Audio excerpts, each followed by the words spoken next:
সুপ্রিয় দর্শক, আপনারা দেখছেন এসপিএন বাংলা টিভি।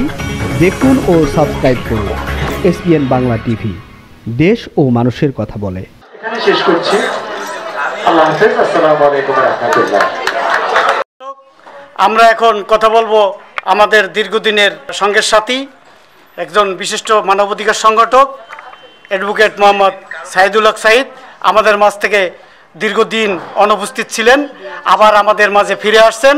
আমাদের মাঝ থেকে চলে গেলেন, আবার ফিরে আসলেন। এই সম্পর্কে তার একটি অনুভূতি আমরা চাই দর্শকরা। বিসমিল্লাহির রহমানির রহিম। সুপ্রিয় দর্শক, আমি দীর্ঘদিন অনুপস্থিত ছিলাম আপনাদের থেকে, তাই না? তো অনুপস্থিত থাকলেও আসলে এমন কিছু কাজ করেছি যেটা আমরা সবাইকে স্মরণ করার জন্য, বরণ করার জন্য দীর্ঘমেয়াদী কাজ করার পর আমরা ক্লান্ত হয়ে যাই।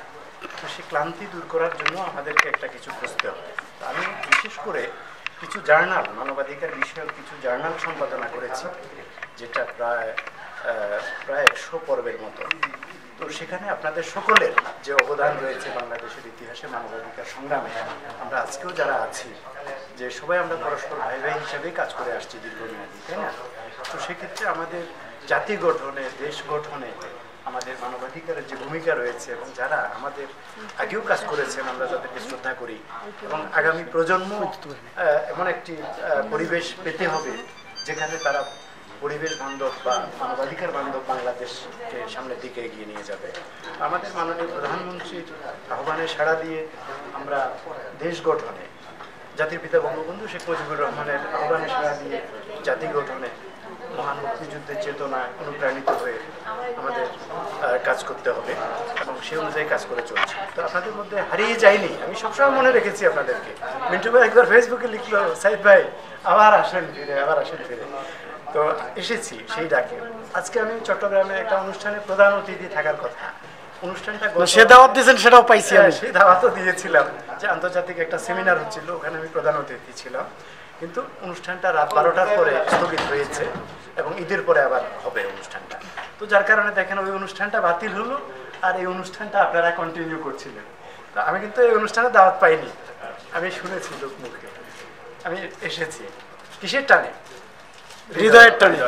তো সুতরাং আমরা কেউ কাউকে আসলে বলি না, বলার কথা না, কিন্তু এই যে হারিয়ে গেলেন আবার আসলেন, এখন কি স্থায়ীভাবে আসছেন না অস্থায়ীভাবে আসছেন, এখন না আবার কি আগামী দিনে আমরা পাবো কিনা? এক সেকেন্ড পরে কি হবে আমরা জানি না, সেটা তো আল্লাহর হাতের কথা। আর যদি বেঁচে না থাকি, আমাদের মধ্যে অনেকেই হারিয়ে গেছে দেখেন, তাই না? এই যে করোনাকালীন আমাদের অনেক প্রিয় মুখগুলো হারিয়ে গেছে, তাদের জন্য আমরা দোয়া করি। আমাদের খুব খারাপ লেগেছে যে আমাদের সহকর্মীদের মধ্যে অনেকেই নেয়। আমরাও চলে যেতে হবে, কুল্লু নাফসিন জায়গাতুল মাউত, সকল প্রাণীকে মৃত্যুর স্বাদ গ্রহণ করতে হবে। তো সুতরাং আমাদেরকে যেতে হবে, এটা নিশ্চিত, কিন্তু কবে যেতে হবে এটাও নিশ্চিত। সুতরাং আমরা কারোর জন্য কোনো বিদ্বেষ নয়, হিংসা নয়, ঘৃণা নয়, অহংকার নয়, বরং সকলের প্রতি আমাদের সহানুভূতি থাকবে, ভালোবাসা থাকবে, এই প্রত্যাশা রাখছি। কারণ চলে যেতে হবে, তো খালি হাতেই যেতে হবে। সুতরাং আমার মিন্টু ভাই আমাকে আহ্বান করেছিল যে আবার ফিরে আসে, আমার মনে হচ্ছে এই ডাক্তার আল্লাহ কবুল করেছে। সুতরাং আজকের এই অনুষ্ঠানে এসে আমি অনেক ধন্য হলাম। আর আপনারা যে মাঝে মাঝে একটু ডুব দিতে হয়, কি বলেন, যে মানুষ মনে রাখে কি, তো আমিও একটা ডুব দিয়েছিলাম, দেখি যে না, আমার ভালোবাসার মানুষগুলো ঠিকই আমাকে স্মরণ করেন। এবং আজও আমি তো বিনা দাওয়াতে, খেয়াল করেন, কিন্তু আমাকে এমনভাবে আপনারা বরণ করে নিয়েছেন যে আপনাদের হৃদয়ে যে আমি আছি, আমি ধন্য, আলহামদুলিল্লাহ। এসপিএন বাংলা টিভির পক্ষ থেকে আপনাকে অনেক অনেক ধন্যবাদ, আপনার শুভকামনা করছি। এসপিএন বাংলা টিভিকেও আমি অনেক অনেক ধন্যবাদ জানাচ্ছি। এসপিএন টিভির আপনি কর্ণধার এবং একঝাঁক সাংবাদিক এসপিএন টিভিকে সামনের দিকে এগিয়ে নিয়ে যাবে। এবং এর আগেও মাই টিভিতে এসপিএন আমার বাংলা, যেখানে একটি অনুষ্ঠান আমাকেও উপস্থাপন করার জন্য সুযোগ করে দিয়েছে, 2টা অনুষ্ঠান, একটা ক্রাইম ডিসকভারি করার জন্য এসপিএন ক্রাইম ডিসকভারি, এসপিএন আমার বাংলা, হ্যাঁ, তো এটা কৃষিভিত্তিক একটা ক্রাইম। হ্যাঁ, তাহলে দেখেন আমি কিন্তু মনে রেখেছি, আর আপনি যে এই সুযোগটা করে দিয়েছেন কি, তাতেও আমরা কৃতজ্ঞ, ধন্যবাদ। তো আশা করি আমরা একসাথে ভবিষ্যতে বেঁচে থাকলে, সুস্থ থাকলে, সুন্দর থাকলে অবশ্যই আমরা কাজ করব, একসাথেই কাজ করবো, সবসময় পাবেন ইনশাআল্লাহ। অনেক অনেক ধন্যবাদ। উত্তরোত্তর সমৃদ্ধি কামনা করি।